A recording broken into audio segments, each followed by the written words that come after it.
Hello friends and welcome to my channel. Today's cards feature Spellbinders 3D Embossing Folder of the Month Joyful Candy Canes. With the exception of one step, these cards are super quick to make and perfect for mass producing. I'll be working on panels of Canson XL watercolor paper that measure 4 1/4 inches by 5 1/2 inches, and I'm spritzing them well with water on both sides. This ensures that the panel will lay flat. For this first panel, which is the bluish green one, I'm using a combination of Lindy's Magical Powders along with Nouveau Shimmer Powders. I'm using a combination of Lizzie's Cup of Tea Teal, Butter the Bread Blue, Blue Blitz, and Green Parade. And I just apply the powders pretty randomly across the panel. I'll add in a few more spritzes of water and then follow up with a bit more powder here and there until I'm happy with how it looks. I feel I've got a good concentration of color. Now I'm going to take some of that water off of the panel. Tipping the panel side to side and front to back helps to move the color. This will cause some blending between the different tones, but I still want the blues and greens to be somewhat distinct, so I'll add in a bit more of each. And then I'll follow up with my heat tool, not with the purpose of drying the panel, but just to set the color to stop it moving. The second panel, I followed the same process, and the colors that I used are listed on my blog at bonniecarolee.com. These color wash backgrounds are very quick to pull together, and this would be perfect for mass producing. The heat setting isn't really necessary as the panels were left to dry overnight. The drying of the panels is the only part of the project that takes time.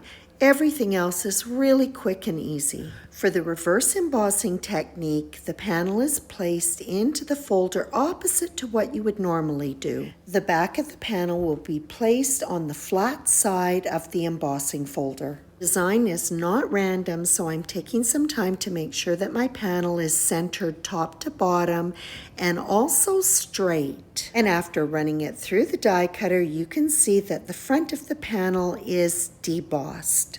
Make the design really pop, I'm going to take my Distress Oxide ink Black Soot and just rub it on the panel. The ink is only applied to the flat areas, in this case the background. And I'm just applying normal pressure. You don't have to be super careful while you're doing this. Using a fan brush, I'm applying a few sprinkles of Splatter White Opaque watercolor. This medium does have to be watered down ever so slightly to get some movement. When I initially prepared my panels with the pigment powders, I did anticipate that I would be using them also for the sentiments, so I did prepare the panels ahead of time for this.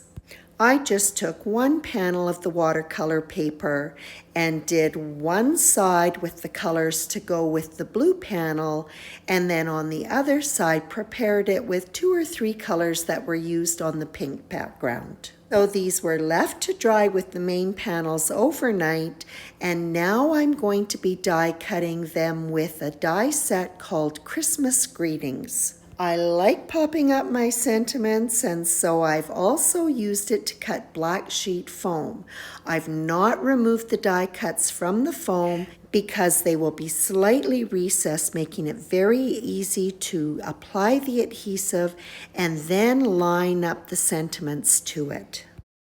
And while the sentiments are drying, I'll go ahead and adhere my panels to A2 size black card bases. The raised portion of the embossed panel is going to be adhered to the card base, and so I make sure that I get really good coverage of adhesive across the back of the panel, put it in place, and then I actually pop some weight on it for a few minutes. The sentiment is going to be floating, so I have a second die cut of the scripty words out of the foam, and I'm applying this time Tombow adhesive to the top side of the sentiments.